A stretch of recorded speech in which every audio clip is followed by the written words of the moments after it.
once a work in progress, always a work in progress. But I really don't think there's anything else I can do at this point. I've pretty much done everything there is to do in the restoration process of this machine.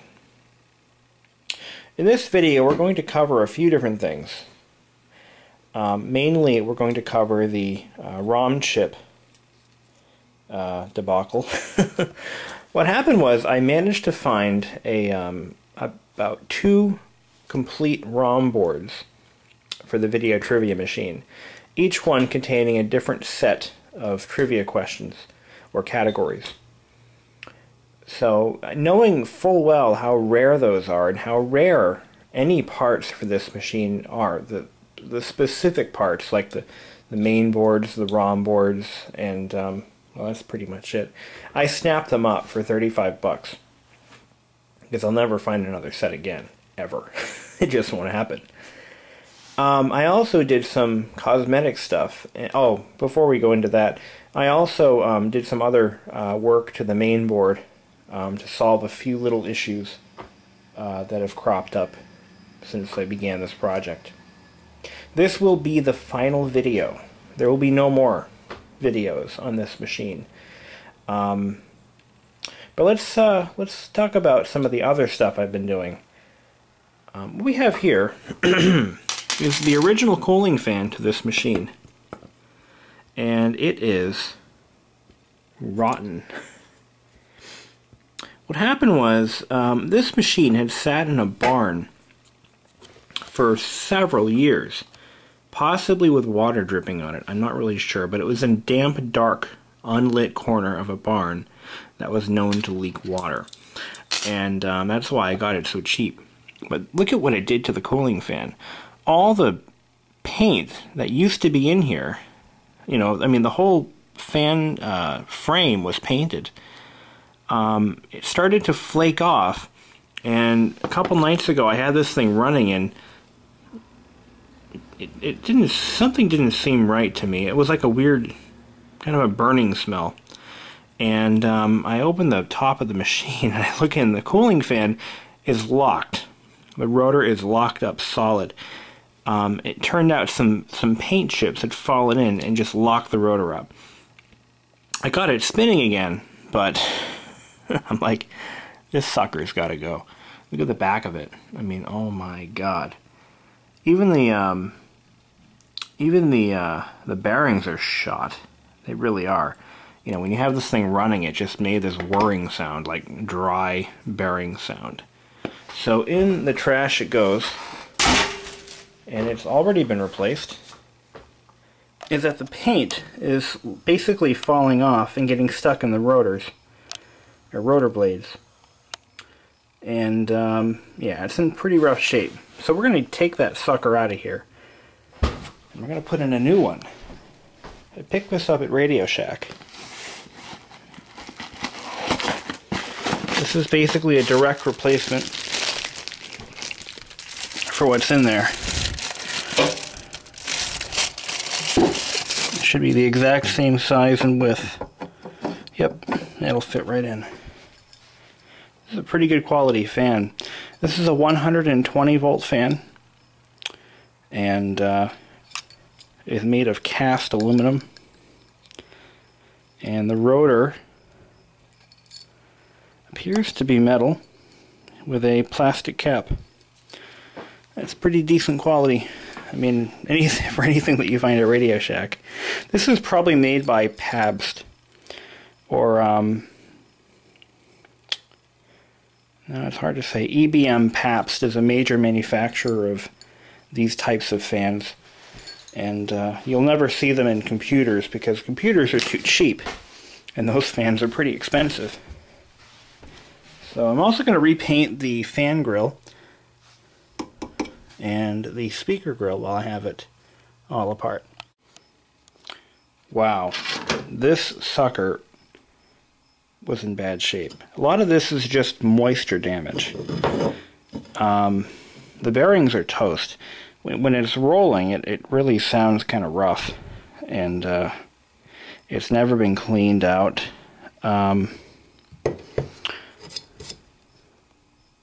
God damn. This is made by Sprite. I believe it's made in USA. EG&G Rotron. Woodstock, New York. Knowing the company who built that machine, these guys probably had mob ties. I wouldn't doubt it. But this new one is a little bit, actually not quite as deep. But both holes line up pretty good, so it'll be a good fit. With a brand new 3-inch 120 volt fan that I bought from Radio Shack. Maybe I'll show you what it looks like. Get the light going here. There's the back of it. And this new fan, like the original one, is made entirely of metal. The rotor, the blades, and the frame is all metal. So it weighs quite a bit. And it will last another 30 years. Who knows? Imagine, this thing will be 60 years old by the time that fan wears out. The other thing I did was I went ahead and replaced all 8 display bolts. These are 4-inch and 4.5-inch carriage bolts. There's 4 in the top and 4 in the back. I bought the zinc-plated ones, and then I applied semi-gloss black Rust-Oleum to the bolt heads, and then baked them for a nice, strong baked enamel finish. While I was baking stuff, I also repainted the speaker grill and the glass retainer clips. All 8 of them. Originally I only had 4 installed, but there really are 8 of them, so I did all those in the same paint. But it didn't end there. Notice these nice shiny new keys. I've installed a brand new lock for the coin box, and that is definitely one of the final things I had to do. And that's just a universal arcade coin door lock. Pretty much they all use basically the same lock. We're going to pop this sucker open. We'll take a look inside. And as I'll mention this in the next part of this video, I installed a nice heavy-duty cable to hold the display open, for servicing. This way you can't accidentally open it. See, this is what I was afraid of. Somebody at some point in time will open this up and accidentally let it go, and it'll fall right to the floor, destroying not only the top glass, but the CRT. So to prevent that, I've got this safety cable here. And if for any reason it has to be opened the entire way, you can easily disconnect the cable by unbolting it. Here's the inside part of the fan. Nice and shiny.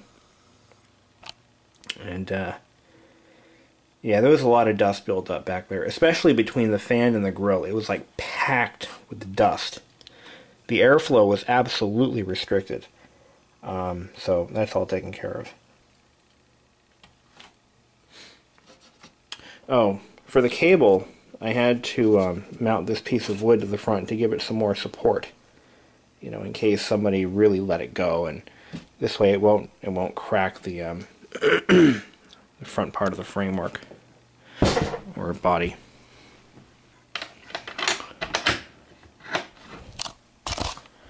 Just lock it shut. Close the door. I should shoot some lubricant into this lock. It's a little stiff. Okay. Yeah, this is a double-sided key, but not like you would normally see. It just has an extra cut on the other side, an extra tumbler, just for added security. Reduces the pickability of the lock. Let's hear that new fan for the first time ever.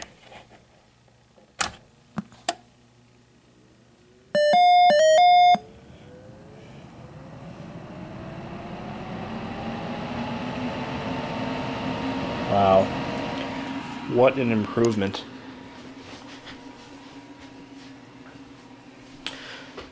And before we continue on, we'll do one more thing. I'm going to show you one thing I fixed that I'm ultra proud of.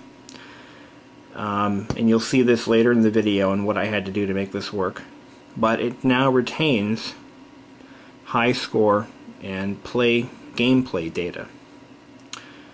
So I believe well, you know what? It's going to take a few screens to show up, but you'll see the high scores. I'm just going to drop a coin in and see if I can't beat my last record. These are all the new categories that I've added, and you'll see how all these worked out when I did the upgrades. And you'll also see some of the categories I rejected. There's one missing that was quite controversial. Can you figure out what it was? You got 5 lights. Everything seems to be working great. Potpourri is actually, it's the standard definition of the word is a mixture. And it's exactly what it is. It's a mixture of questions of varying intensity. From what country was Alaska purchased? I think it was purchased from France, but yeah, it was France. I put Canada in there. Whoops. I knew better. Shame on me. Buck Rogers lives in what century? That I don't know. I'm going to guess and say 23rd. I guessed wrong.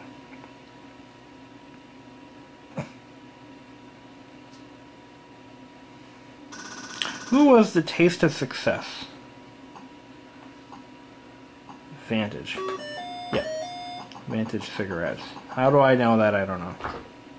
But I know the answer, so.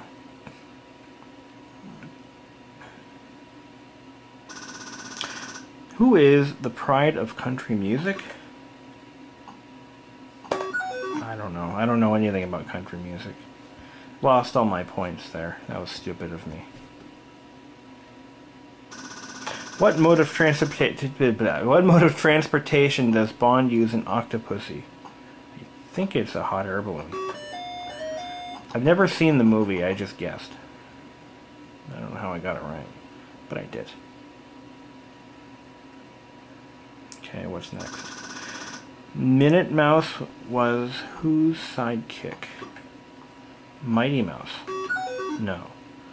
I don't know these questions. Are you kidding me? I'm 29 years old. Anyway.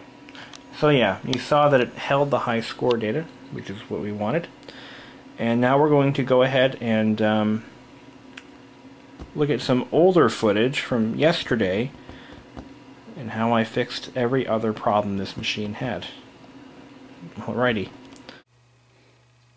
Before I start this video, I need to apologize ahead of time for filming in low definition. My high-def camera is being charged right now, and I'm really excited about this, so I want to start filming it now. What I got in the mail today is something of extreme rarity. I got 2 complete board sets, or game boards, for the video trivia machine. These are actually the ROM boards, or satellite cards, as the manual calls them. And they include several games that I don't have, or trivia games. We have USA Trivia, TV Entertainment, Adult Sex 2, Rock and Roll, and another general fact chip as well. And these actually have batteries mounted to them, which tells me that that might be one of the reasons I'm getting the error on startup. Actually, I know that's not true, but anywho, we're going to pop in some of these chips and see if they work. You'll notice I've added a little support strap to hold the CRT, or the tabletop, open for easier servicing. That had to be done. I really didn't have a choice. I was tired of finding furniture to lean it up against to work on it. So, I'm going to find a screwdriver. I've got one in here somewhere. But anyway, yeah, I wasn't about to wait until my camera charged to make this video, so I'm using the old candy ham I'm glad I kept this camera because it's good for that, you know. Anyway, so to put the satellite card in, we got to pop out this screw. Actually, no, it's more than that. Well, we can start here. Careful not to break the CRT neck. Eek. Don't want to do that. So what we have to do is actually lift up the motherboard.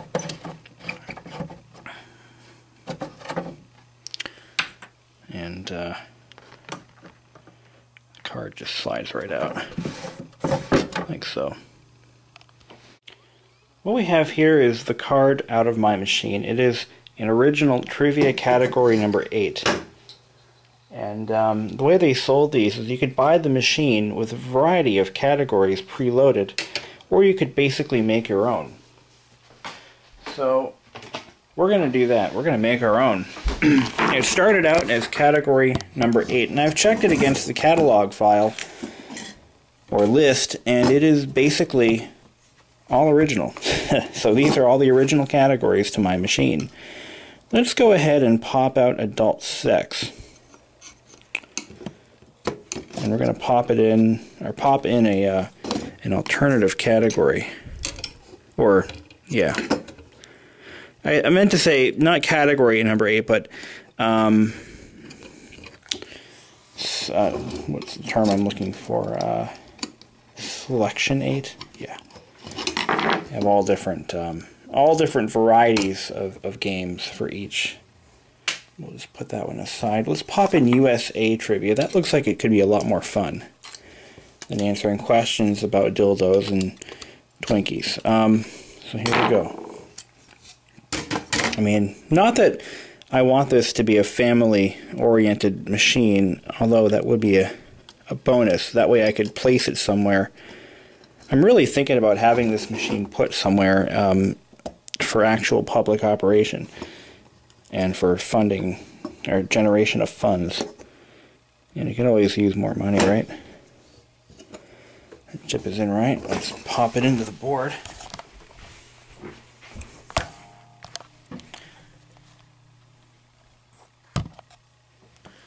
Okay. So I've looked at my board here, and it doesn't look like it ever had a battery installed. That must have been an option for some machines. I think the countertop machines would have had the battery option. The larger machines like this one would have had a memory backup running off the power supply. But it's hard to tell how that would have been done. It's not easy. I don't remember this being so difficult.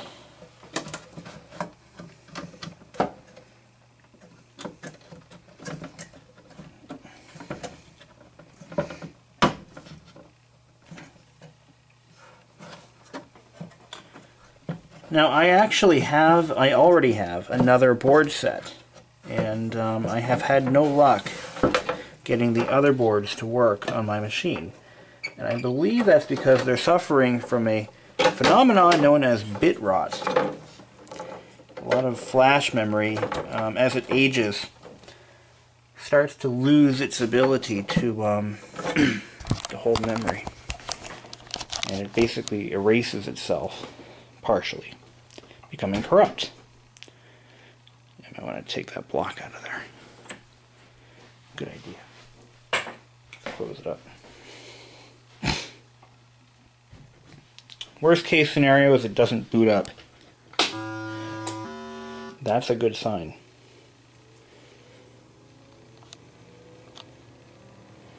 You should get an error. Yep. And it's going to do a ROM check. Sports, General Science, USA Trivia. There it is.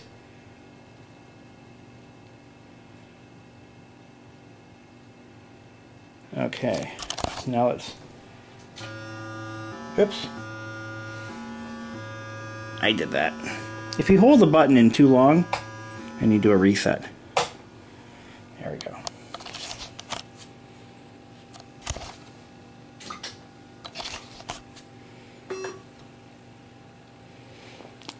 Cool.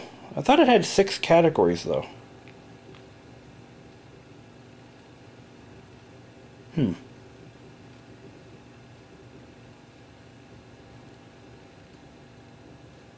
Interesting. So, yeah, we should have 6 categories. So we've lost one, somehow. USA Trivia. In 1634, what state was originally founded as a Catholic colony? Maryland. Yeah, this should have 6 categories, not 5. What the hell? Now, we have a sex trivia module. If only there was a drugs module, because we've got rock and roll. Let's see what that does.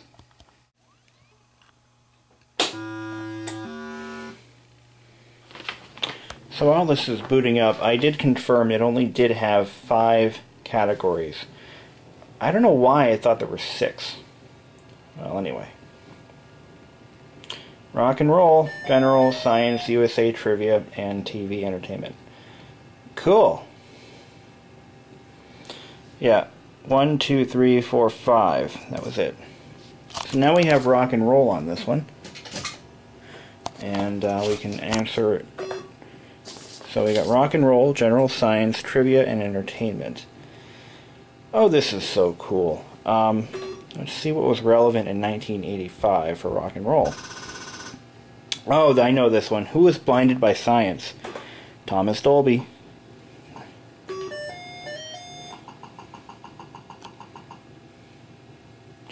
So I've taken my least favorite modules out. Sports, which I know nothing about. And the sex one, which can offend people. Rick Ocasek leads what moving group as of 1984? I think it was the Cars. Yep. Cool. I think I found a module that I like. About friggin' time. How did Barbra Streisand team up with to sing No More Tears? I don't know the answer to that. Dionne Warwick? Nope.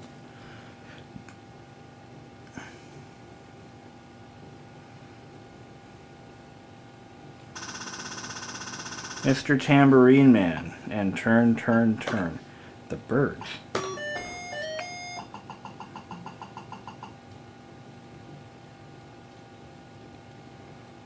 Hey, Mr. Tam... Alright.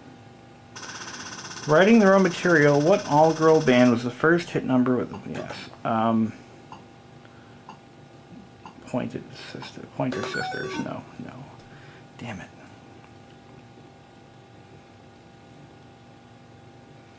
Here we go. Sheena Easton. She was Irish. No? Damn it. I'm thinking of Sinead O'Connor. Okay. Alright, so these modules work. Now let's see what else we have that we can pop out of there. I don't know what potpourri is, so I'm going to find out. We have general facts, number 11. Adult sex, number 10. So there are... Yeah. I know what I can do. I'm going to put together a board. And we're going to just try the whole board and see what happens. Okay. I don't know what this one is. It was unlabeled. So we're going to take a look. It may not work. It may error out. I don't know. Let's see what it is.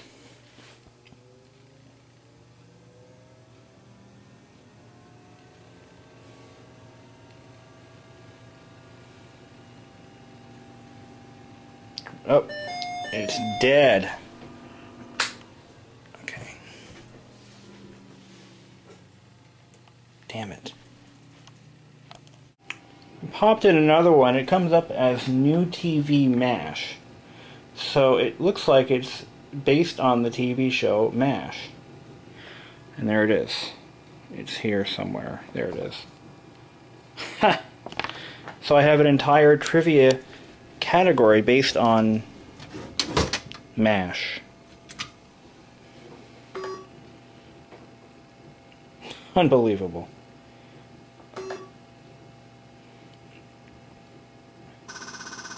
Colonel Potter's love for horses stems from what occupation before joining the 47th, whatever. I don't know. Ranch hand, farmer? Incorrect. Well, that's a really specific category. I don't know if I'm going to keep it in there, but it's cool that it's there nonetheless. So let's see what else is on there. Okay, I just popped in the potpourri chip.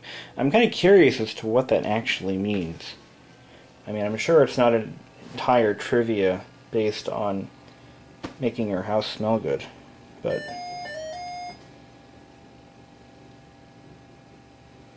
let's see what it is. Potpourri. What could that possibly mean?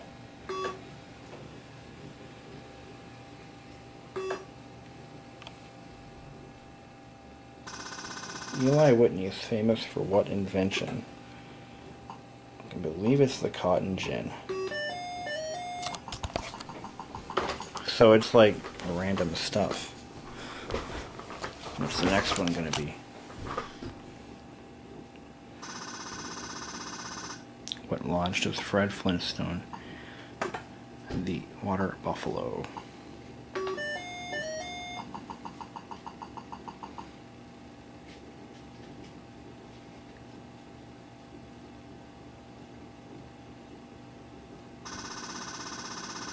This is actually fun.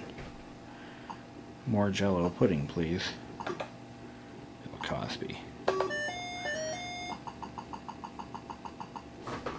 These are fun ones. So much better than sports and sleazy 70s sex. The final episode, how did Colonel Potter leave the camp? Helicopter. Oh, shit.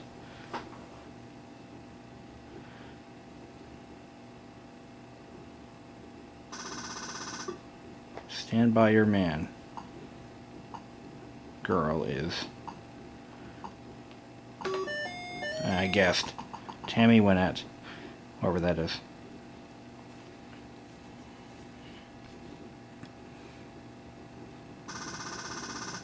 The Wolfsburg edition is made by Volkswagen.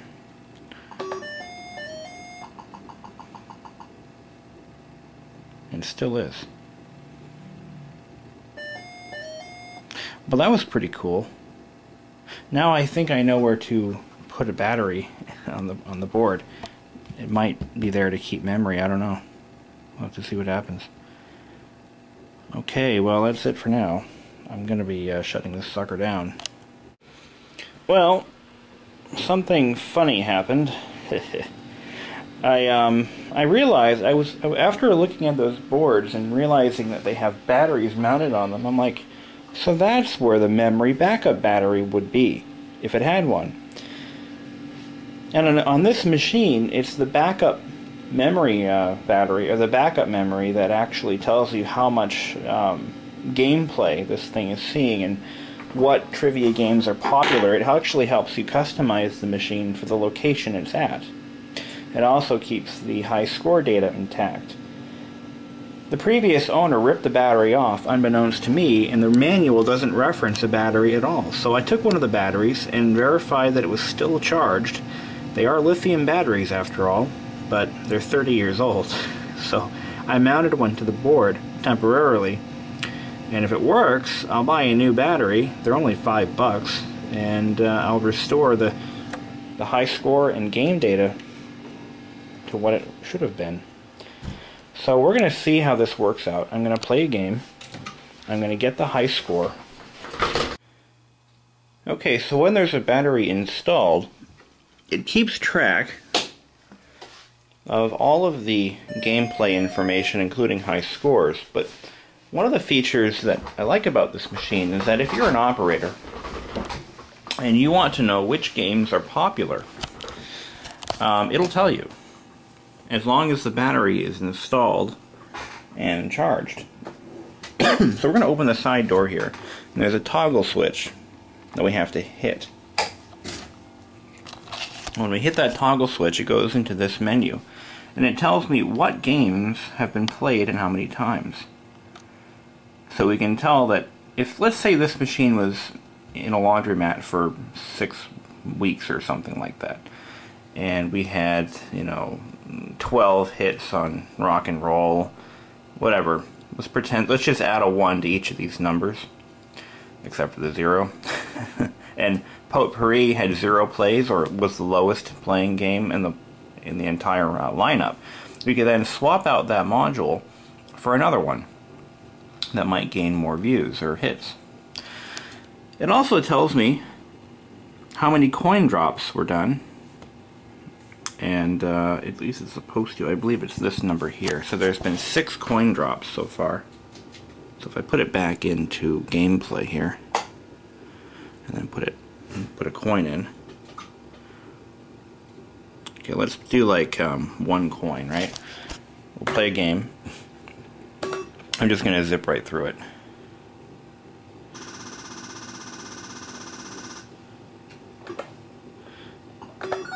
Okay, I don't know the answer to that. Round 2.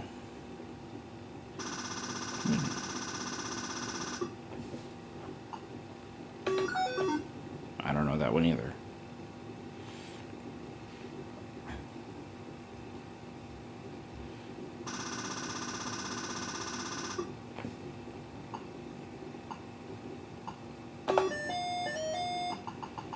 Lucky guess.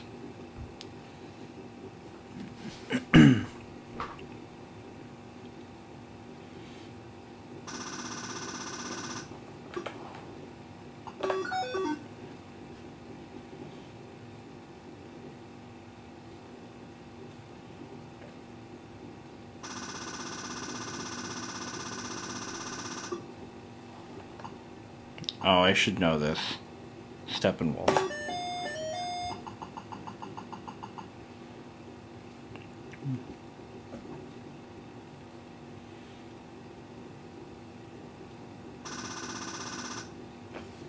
The boss.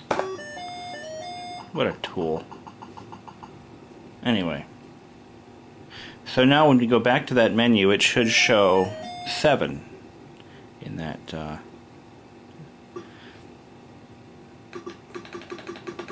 oops. B-A-B. Okay. Now, we're going to go back in the menu.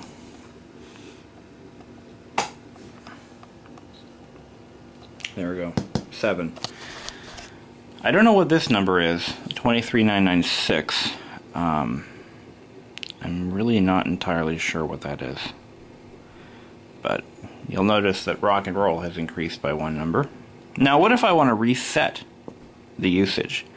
What we're going to do is we're going to clear the subtotal by hitting these 2 buttons simultaneously. And that clears out the 7. If I do 3 and 4 simultaneously, it clears out gameplay history or usage. If I hit 4 and 5 together, it now clears out the high score list. Now, let's say I'm an avid trivia buff and I want to play this game. And I'm at the laundromat playing the game. I've got 2 quarters in there, right? Then some asshole hits a telephone pole in the street, knocking out the power. And then 6 hours later, the power company comes and fixes the damage. But I've got 50 cents in this machine and I'm not going to lose it. So I come back just in time for the power to come back on. Look at that. It remembers that there are 2 coins in the chute and it won't let me lose those, which is pretty cool. So there you go. And that's how it works when there's a battery backup. If there's no battery backup, it'll come to an error screen as it had before. And there's a helicopter flying over my house. But that's not important right now. What's important is that this thing is working like it's supposed to. It's unfortunate because half this stuff wasn't even discussed in the troubleshooting guide. So I didn't know what I was doing, and there really aren't many of these machines out there, so there's not a lot of people talking about it. But now you know, if you have this machine, this is how it's supposed to work, and and you can now sleep happily knowing that your trivia machine is all set. When we're peeking inside, I'm going to start pulling these bolts out. I'm going to go to the hardware store and buy new ones. Or I might just paint them, I don't know. But I got to do that, so that's something I want to get done, hopefully today.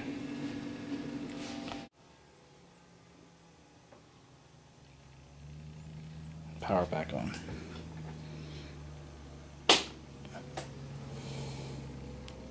And we get that. Ay, ay, ay. This is not easy.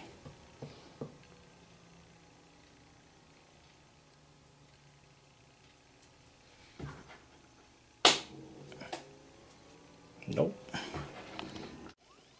Well, I'm trying to just cover all my bases. I want to find out why it occasionally boots up with a gray screen.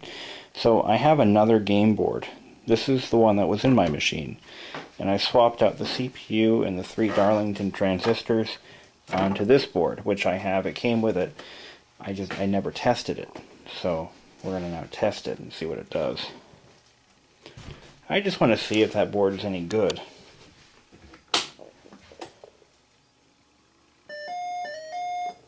Just might be. Wow. It is. It is a functioning board. I don't believe it. I guess I didn't know what to expect. Booted right up. Hallelujah. Ooh, image is shifting a little bit though. It could be a failing CRT too. It is pretty old. Well, we know the game board actually fires up. That's pretty cool. Everything lights up okay. Let's toss in a quarter.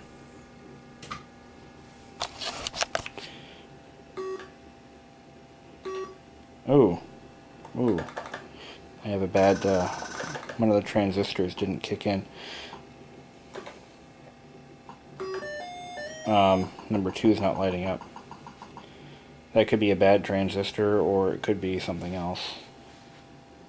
I'm a little upset that the display is flaking out on me.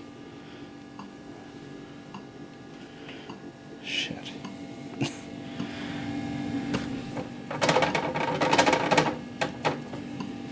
Well, that's upsetting. Huh. Well, I don't know what that to think of that.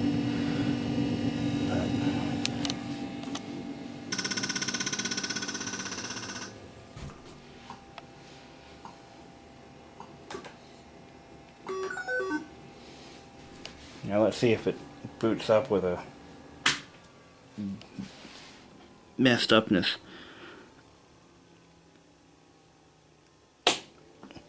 Yep. No.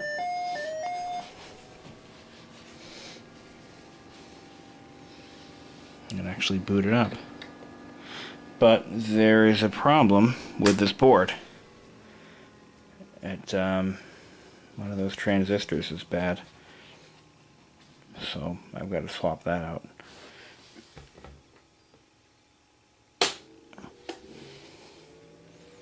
Seems to be booting up every time. Let's let it warm up and then see how it feels. Okay, here we go. I just turned it off and boot it back up. It seems to work every time. I figured out why the video is shifting constantly. It's because of a cold solder joint on the video connector. This is bad for the machine, by the way. I don't recommend doing this. But it seems to recover every time.